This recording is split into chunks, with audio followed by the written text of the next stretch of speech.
Halo sobat-sobat semua, berjumpa lagi dengan Kang Endang di Endang Supriyadi Channel. Nah, dalam kesempatan kali ini Kang Endang masih ingin berbagi informasi terkait masalah hukum pidana. Nah, karena hukum pidana ini merupakan hukum publik yang langsung bersentuhan dengan masyarakat. Nah, sobat-sobat juga perlu mengenal masalah hukum pidana.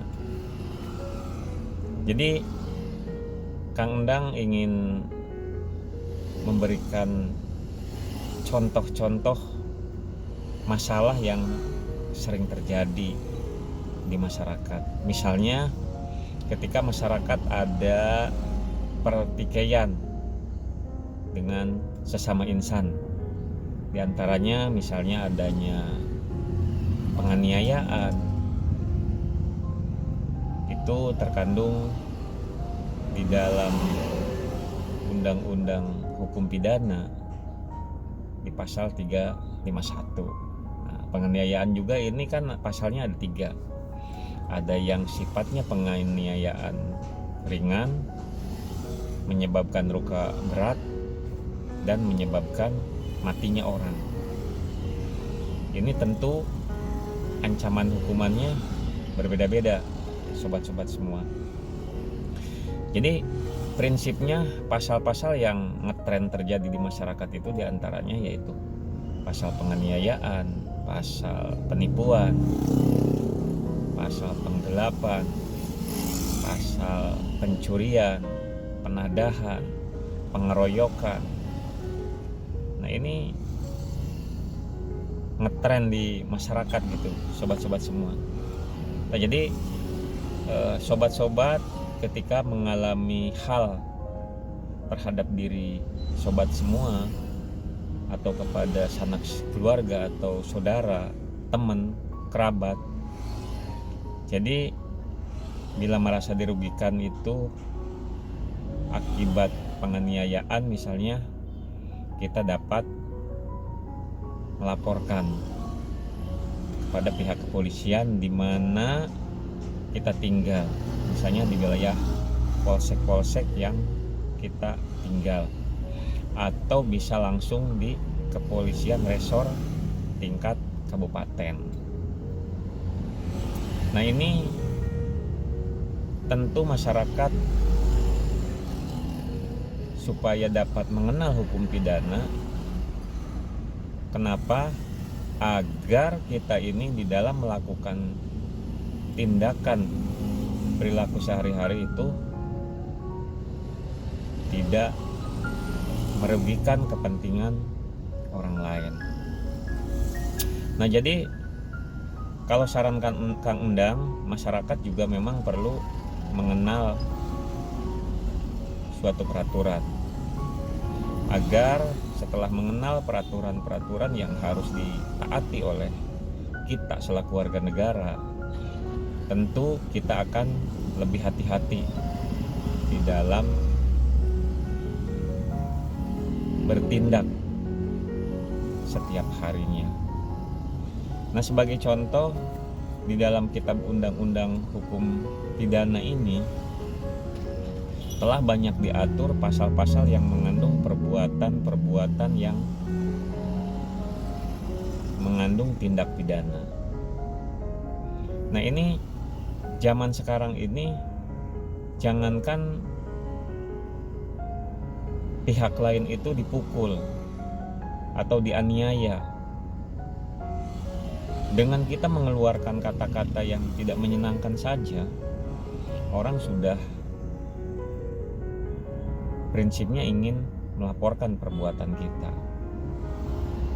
Nah, jadi sobat-sobat, kitab Undang-Undang Hukum Pidana ini sebagai hukum publik, ini tentu harus diketahui oleh setiap masyarakat. Kita dapat mengakses kitab Undang-Undang Hukum Pidana ini baik melalui Google maupun kita membeli buku kitab undang-undang hukum pidana untuk dapat dipelajari dan diketahui oleh masyarakat. Nah, kenapa kitab undang-undang hukum pidana ini mesti dipelajari, sobat-sobat? Ya karena tadi ini keterkaitannya dengan sanksi kurungan badan. Jadi masyarakat juga perlu mempelajari serta mengetahui agar gerak langkah untuk kehidupan sehari-hari kita ini betul-betul hati-hati. Nah, kemudian Kang Endang ingin menyampaikan juga kepada sobat-sobat bagaimana tata caranya ketika kita sebagai pihak yang menjadi korban. Jadi bila ada suatu tindak pidana yang menimpa diri kita, keluarga kita, atau kita sendiri, kita dapat melaporkan kepada pihak aparat kepolisian di tingkat kecamatan misalnya, atau langsung di tingkat kepolisian resor di kabupaten. Jadi kita sebagai masyarakat jangan ragu-ragu, karena di era sekarang ini kepolisian itu sudah profesional, sudah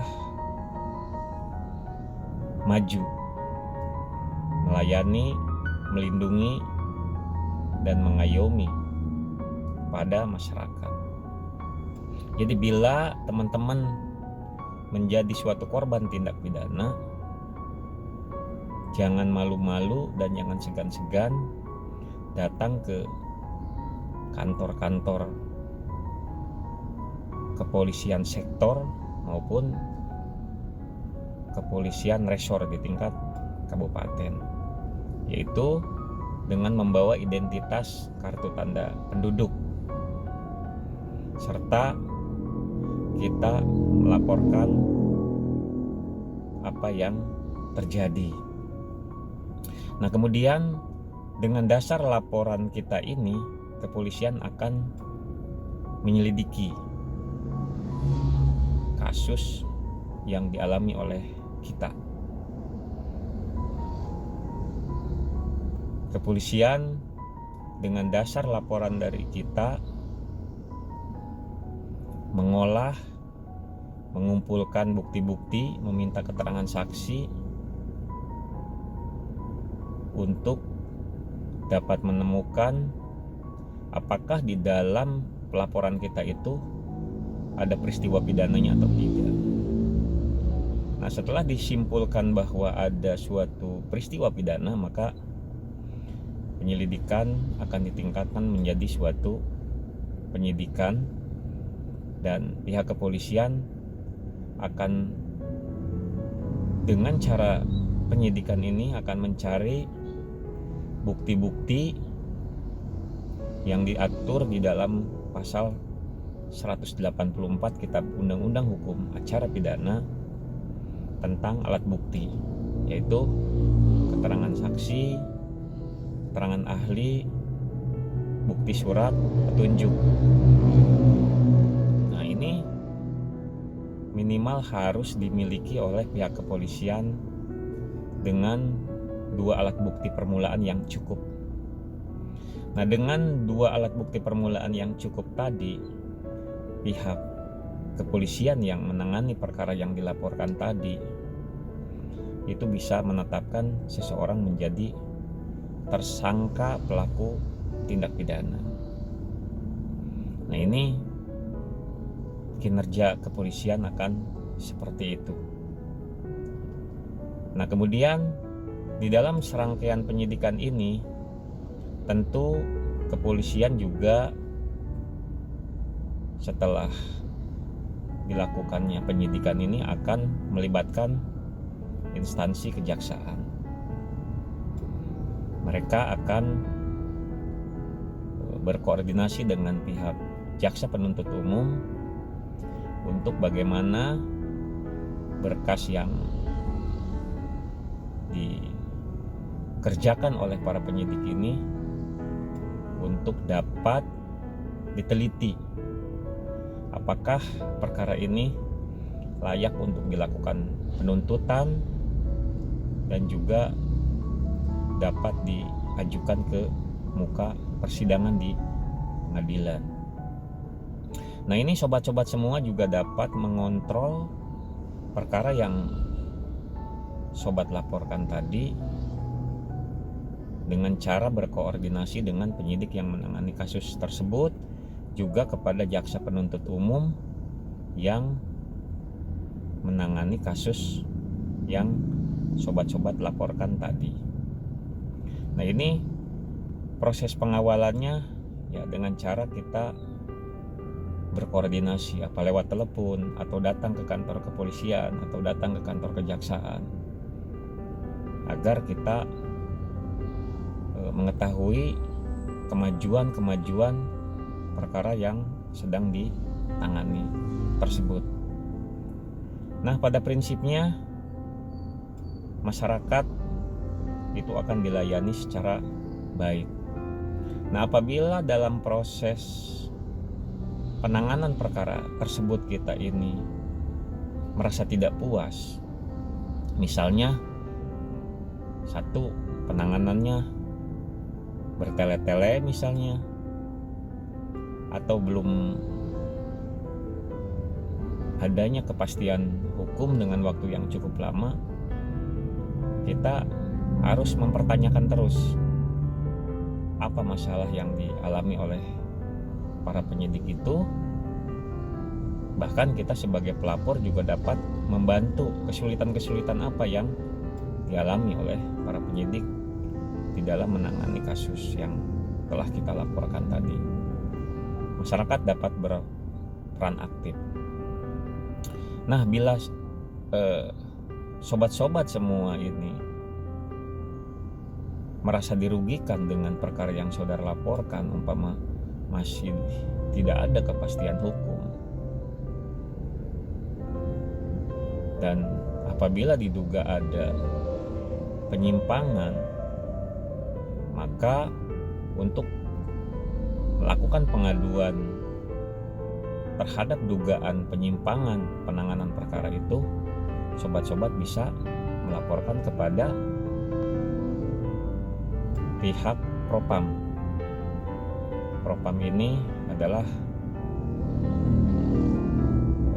Provisi Pengamanan Internal Kepolisian Republik Indonesia. Di sana ada 3 lembaga di dalam Propam itu. Yang pertama adalah Divisi Paminal. Divisi Paminal ini adalah divisi penyelidikan. Ketika kita melaporkan adanya dugaan penyimpangan penanganan perkara oleh pihak kepolisian, maka akan dilakukan penyelidikan benar apa tidak laporan dan pengaduan masyarakat tersebut. Yang kedua ada divisi Provisi. Nah, divisi Provisi ini adalah mengolah hasil penyelidikan tadi, apakah ada unsur penyimpangannya atau tidak. Dan nanti divisi Provisi ini melakukan penyidikan terhadap perkara yang dilaporkan tadi. Bila ada dugaan pelanggaran oleh pihak kepolisian atau penyidik yang menangani kasus yang sobat-sobat laporkan tadi. Nah, setelah ada dugaan dan terbukti adanya pelanggaran, maka akan ditindak oleh divisi Propos namanya. Nah, ini akan melakukan penindakan terhadap penyidik yang diduga melanggar kode etik misalnya. Nah, jadi masyarakat juga perlu tahu kita jangan ragu-ragu. Polri sekarang ini sudah terbuka, transparan, melayani dan melindungi. Kita masyarakat jangan ragu-ragu ketika ada hal-hal yang menyangkut kepentingan umum atau diri kita yang merasa dirugikan yang berkaitan dengan hukum pidana, maka jangan segan-segan datang ke kantor kepolisian di mana kita tinggal, di kecamatan mana, atau ke tingkat kepolisian resor adanya di kabupaten. Nah, itulah sobat-sobat. Jadi hukum pidana ini memang perlu masyarakat harus dan wajib tahu kalau menurut Kang Endang. Karena apa? Di dalam hukum pidana ini kaitannya dengan kurungan badan. Jadi kalau pasal-pasal yang terkandung di dalamnya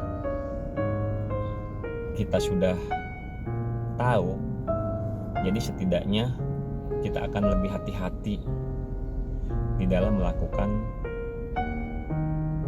kehidupan sehari-hari. Karena ya menakutkan gitu ya sobat-sobat. Kita mukul orang, lalu orang tersebut luka-luka.